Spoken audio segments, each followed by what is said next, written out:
If there was ever a game you could say has soul, it is undoubtedly Beyond Good and Evil. I can only describe Beyond Good and Evil as an experience. It was the first time I felt like video games were more than just a silly distraction. This game convinced me they could be works of art. It took me on an emotional journey that had me hooked all the way to the end, and it cemented itself as being one of my favourite games of all time. It had a charming and diverse world with unique characters, but with a creepy undertone surrounding it all. It was ahead of its time, and it quite literally broke boundaries I didn't think were possible. It's hard to believe this game came out in 2003. I discovered it through a friend who gifted it to me. I'd never heard of it before. Apparently, nobody else did either, as the game was a commercial failure. Over the years, it's become somewhat of a cult hit, and had a HD touch-up in 2011 for 7th gen consoles. But Kid Me wanted more. A sequel was all but guaranteed with the cliffhanger they left. All I had to do was be patient. The sequel to what I felt was one of the greatest games of all time would be here any minute now. Or maybe not. Eventually, a trailer released. It was a CG trailer of main characters Jade and her uncle Pey'j stranded in some desert. The bandage on Pey'j's arm seemed to indicate this took place after the first game. Holy shit. Is this the sequel I've waited 5 years for? I was so hyped for this game you wouldn't even believe. But while this trailer was great for confirmation of a sequel in the works, it didn't actually give us much information. Skip forward a year later and we got another trailer. This time it was a gameplay trailer.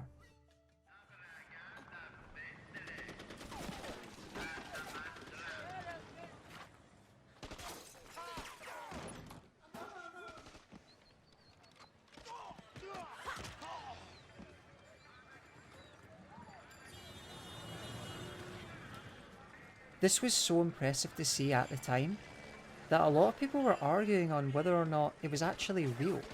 It doesn't look like anything special now, but there was really no other game at the time that was doing fluent parkour well.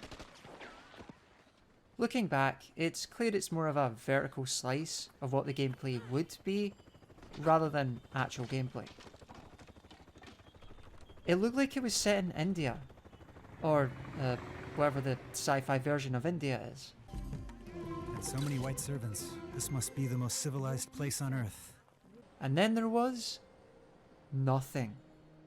We got nothing for 3 years. Then there were leaks. Leaked images and video of the 2009 build of the game that we saw. As it turns out, that vertical slice might have been more accurate than we thought. But it didn't matter, because by the time this was seen, the project was scrapped and apparently was going to go in a different direction. At this point, I had given up. It had been nearly 10 years since the original game at this stage. Throughout the years there would be little teasers and concept art, none of which went anywhere, and none of which I cared too much about. But then, E3 2017 happened, and we got this.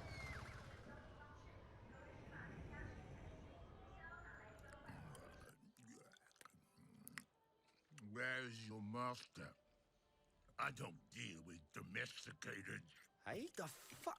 I ain't got no master, but I do have your little toy. Show me the idol. Show me the redeemer.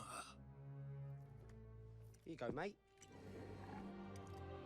Oh, Pey'j. Yo, hand it over. I got a hot date who don't do late. Monkey's got a date. Mwah. What? What? What? That's Swiss fucking chocolate, pig. Bon appetito.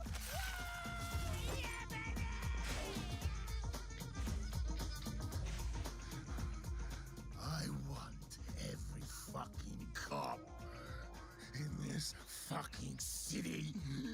I after that fucking bastard! I had no idea how to feel about this. As soon as I saw the pig and the chimp together, I knew right then and there it was BGE 2. But what the fuck? What is this? What's with all the cunting swearing? If a Scottish guy is telling you to calm down the swearing, you listen. The woman at the very end was obviously Jade's mother, which clearly meant that this was a prequel, not a sequel. So already I wasn't feeling hyped. And let's be honest, the only people who even know about Beyond Good and Evil at this stage were fans of the original. And this game didn't really seem to resemble BGE in any way other than its title.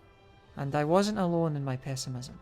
The fact that this was yet another CG trailer also didn't vibe well, because last time we saw one, nothing came of it.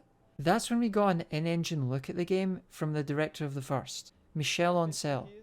I was less skeptical now. I mean, it wasn't much, it was still clearly a work in progress, but it was something tangible. As long as the guy responsible for the first game is heading it up, it will probably still capture the soul of the original game.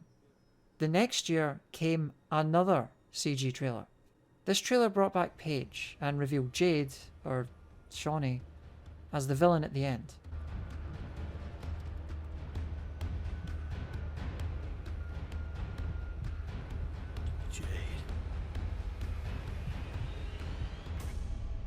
In interviews, the team talked about how they'd be exploring the background of the first game, and it was this that made me wonder if we really need a prequel to answer these questions.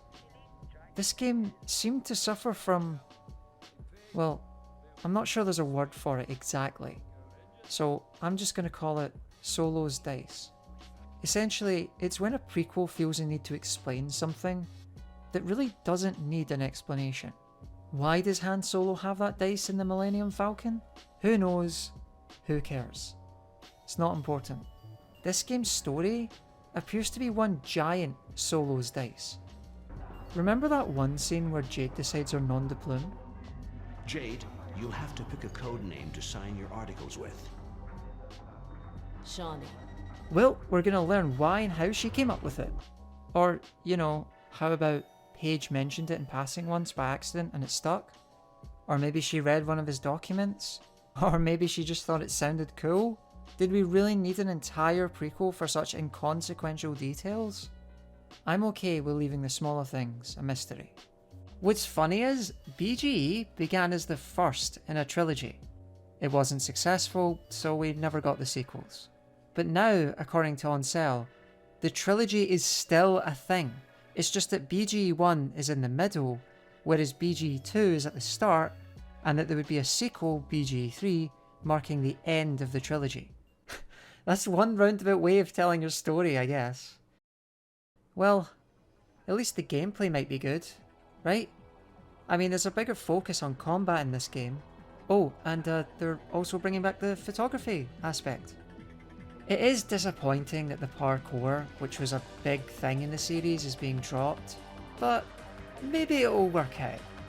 As long as it isn't some games as a service bullshit, it can't be too bad. Oh, it's a multiplayer co-op game. But you can play it single player. Yeah, I mean, that's exactly what I want from a Beyond Good and Evil game. It has hardwired DRM that requires an active internet connection in order to play, even if you want to play solo. But whatever, maybe it'll be fun, right? That's really all that matters at the end of the day. And with Ancel at the helm of the series, I have no doubt that the game will be... Oh, he left Ubisoft. Oh, he hasn't been working on the project for over 2 years. He was apparently a toxic manager and was asking for things to be cut left and right. And now he's defending himself on Twitter, calling it fake news. And he's writing it from the perspective of his characters from the first game. What is going on? What is happening? And you know what? That's where I give up. No, really, I'm done. This is just ludicrous. This game was meant to be released last year, by the way. And I know what people are going to say. Bro, you saw Cyberpunk. Give them enough time to make the game and it'll be good. See, if only that were actually true. Cyberpunk is a case of a game that was rushed out too early. But there's a flip side to that. Sometimes a game can be in development for too long. You only need to look at what a mess Valve were from 2009 onwards. They didn't make games. They made prototypes. They would spend so much time on making projects, only to decide not to bother anymore and would throw it all away. Or what about Duke Nukem Forever? The finished game is nothing like how it looked in the trailers years before its release. It came out far, far worse. The reality is, deadlines are a necessary evil. What you need is focus and a well-coordinated dev team. Unfortunately, this game has all the signs of what a bad game is going to be. Key staff and management leaving the project, no clear vision on where to take the game, pissed off game devs who are honestly sick of working on it. Listen, I really don't want to be a pessimist. I would love for nothing more than this game to be great and to make me look like a complete tool. I would love for this game to succeed beyond the low expectations I have for it. I want to be proven wrong. Don't forget, BGE is one of my favourite games of all time. I've been waiting for this damn sequel for near 18 years now. But the way things are looking, it's not good. I'm not saying if you're super excited for this game or whatever, that you shouldn't be. Don't let me ruin that for you. But what I am saying is that I am coloured by my experiences, and that the writing is on the wall. When a project goes through this much mismanagement, it's almost guaranteed to be a failure. That's not to say it will be. There have been those once in a blue moon games that have had an extremely rough development, but end up working out. Doom 2016 is a good example, but it's really rare. I hope this game does turn out to be fantastic and ends up working out, but I've been on this ship before, more than once. Prove me wrong, Ubisoft. The peril is in your court.